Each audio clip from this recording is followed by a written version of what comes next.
जय हिंद दोस्त, स्वागत है आपका अपने चैनल लिवी सूरज शर्मा में। आशा करता हूँ आप लोग बहुत अच्छे होंगे और अपने माता पिता का ध्यान रख रहे होंगे और गाड़ी पे हेलमेट ज़रूर लगा के चला रहे होंगे।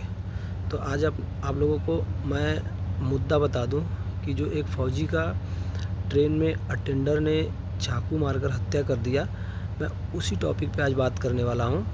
तो आशा करता हूं आप लोग वीडियो में बने रहेंगे और प्लीज़ वीडियो को पूरा देखेंगे, तभी आपको पूरी बात हमारी समझ में आएगी और एक फ़ौजी आदमी की बात, भावना और उनका क्या दिल के अंदर ख्याल होता है, वो सब आप लोगों को वीडियो के बाद पूरा समझ में आ जाएगा। क्योंकि मैं एकदम आराम से आपसे बात करने वाला हूँ, बारीकी से बात करने वाला हूँ। आप लोग वीडियो को पूरा देखेंगे तब आप लोग को सब समझ में आ जाएगा। आइए सबसे पहले बात करते हैं कि फ़ौजी का किस कारण से उसने चाकू मार के हत्या कर दिया। तो सबसे पहले तो वो फ़ौजी घर पे छुट्टी जा रहा था और चादर को लेके विवाद हुआ। मतलब थर्ड एसी में चादर, जो थर्ड एसी में टिकट करता है उसके लिए अटेंडर लोग चादर और ओढ़ने के लिए देते हैं, दोनों बिछाने और ओढ़ने के लिए। तो ये फ़ौजी जब ट्रेन में चढ़ा तो हुआ क्या कि चादर का शॉर्टेज होता है और ये लोग दूसरे को दे देते हैं। इसके कारण इसको चादर नहीं मिल पाया, जिससे ये चादर के लिए उससे बोला। इसमें कहा सुनी कुछ हो गया और उसके बाद इसने अटेंडर ने गुस्से में आकर के चाकू से सीधे वार कर दिया और काफ़ी ब्लड गिरने के बाद फ़ौजी का देहांत हो गया। और ये काफ़ी दुख का बात है, क्योंकि मैं ये मानता हूँ कि जब वहाँ पे चाकू उसने मारा तब क्या वहाँ पे वो बंदा अकेले ही था? क्या ट्रेन में और कोई नहीं था? इस पे सवाल उठता है। सवाल इस पे उठता है कि जो फ़ौजी पूरे देश को बचा रहा है और पूरे देश के लिए लड़ रहा है, आप कोई सेफ़ नहीं है। तो बताओ कि वो देश के लिए क्या रक्षा करेगा और देश को कैसे बचाएगा और देश को कैसे आगे लेके जा पाएगा? आप लोग ज़रा सोचो कि वो बंदा जो देश के लिए अपना 24 घंटा लगा रहा है। अभी ऑपरेशन सिंदूर हुआ, आप लोग को पता नहीं होगा उसमें फ़ौज ने कितना स्ट्रगल किया। आपको तो कहने का बात है, आपने कह दिया कि युद्ध को ज़्यादा दिन तक चलना था, युद्ध को और लड़ाई करना था और इस पे ज़्यादा दिन तक जवाब देना था। तो हम जवाब देने के लिए खड़े हैं, हम लड़ने के लिए खड़े हैं। लेकिन जब आप लोग ही साथ नहीं दोगे, आप लोग ही इस कदर करोगे हमें, जिससे आशा है, हम जिसके लिए लड़ रहे हैं, तो बताओ हम कैसे देश के लिए लड़ सकते हैं? और मैं सबसे पहले ये बता दूं कि जब फ़ौजी आदमी छुट्टी जाता है ना दोस्त, तो वो 6-6 महीने पहले ही डिसाइड करता है कि उसको क्या करना है, घर पे जाके क्या करना है। पता है, वो छुट्टी के लिए 6-6, 8-8 महीने पहले ही प्लानिंग करता है और छुट्टी मांगता है। दोस्त, सीनियर जेसीओ, बीएचएम, किससे बात करके वो छुट्टी उसको मिलती है। बहुत कठिनाई से छुट्टी मिलती है। और सोचो उस माँ बाप के बारे में, जो माँ बाप उस बेटे का इंतज़ार कर रहे थे कि बेटा आ रहा है छुट्टी, तो ये घर बनवाना है और ये बेटी का शादी करना है, बेटी के लिए रिश्ता देखने जाना है।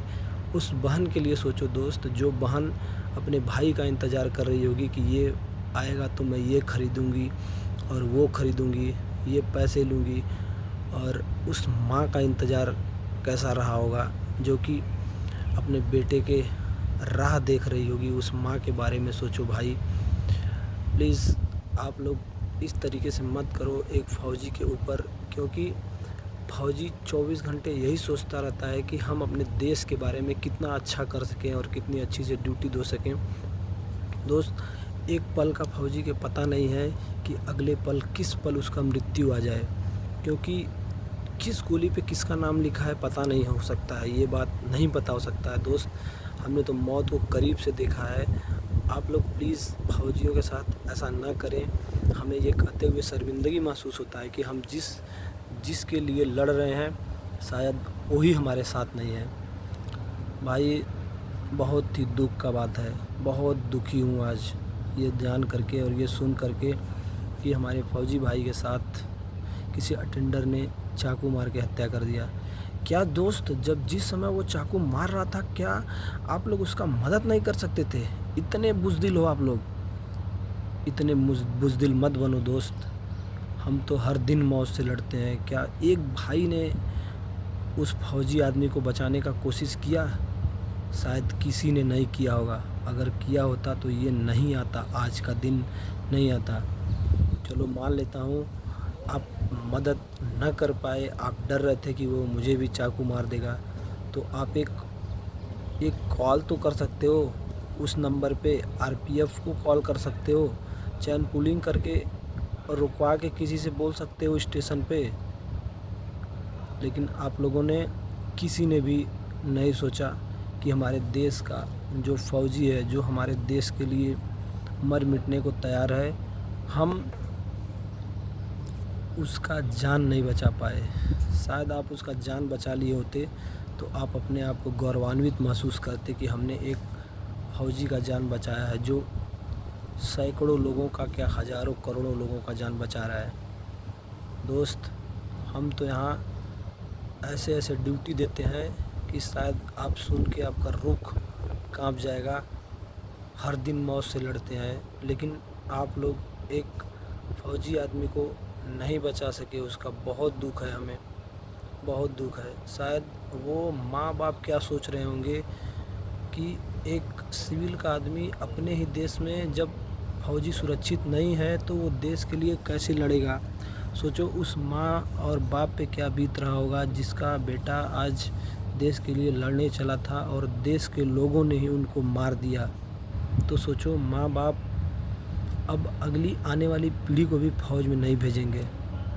सच बता रहा हूँ मेरे दोस्त, वो आने वाली पीढ़ी को भी फ़ौज में नहीं भेजेंगे। और मैं ये बता दूँ, जो बाहर के लोग हैं वो फ़ौजियों को सच में इज्जत करते हैं, लेकिन उनको तवज्जो नहीं देते हैं जितना तवज्जो वो एक पुलिस वाले को देते हैं, एक दूसरे लोगों को देते हैं। मैं सच बता रहा हूँ, अगर ट्रेन में एक फौजी बैठा है और एक पुलिस बैठा है, दोनों के पास टिकट अगर नहीं है ना, तो वो फौजी से 10 बात बोलेगा और उनसे पैसे ले लेगा और उनको धमका देगा, उनको गाली भी दे देगा। लेकिन ये रियल बता रहा हूँ, एक पुलिस वाले को कुछ भी नहीं बोलेगा, क्योंकि फौजी आदमी अनरिस्पेक्टेबल तरीके से किसी भी सिविलियन से बात नहीं करता। हमें फ़ौज में यही सिखाया जाता है कि हम आप लोगों को रिस्पेक्ट दें और आप लोगों के सामने कोई गलत हरकत ना करें। लेकिन पुलिस वाले ऐसा नहीं होते हैं। और पुलिस वाले, अब मैं ये टीटी को भी बता रहा हूँ, जो टीटी होते हैं ना, मैं खुद अपने आँखों से देखा हूँ।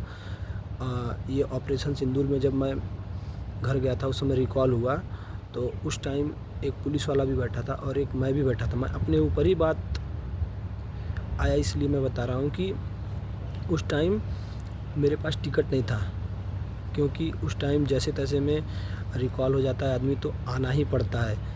तो उस टाइम मेरे पास टिकट नहीं था और पुलिस वाला तो ऐसे ही था। तो वो टीटी आ करके मेरे से पूछा कि टिकट, मैं बोला टिकट नहीं सर, ऐसे ऐसे है, हमें जल्दी से जाना है, हमें अचानक से बुला लिया गया इसलिए टिकट नहीं हो पाया।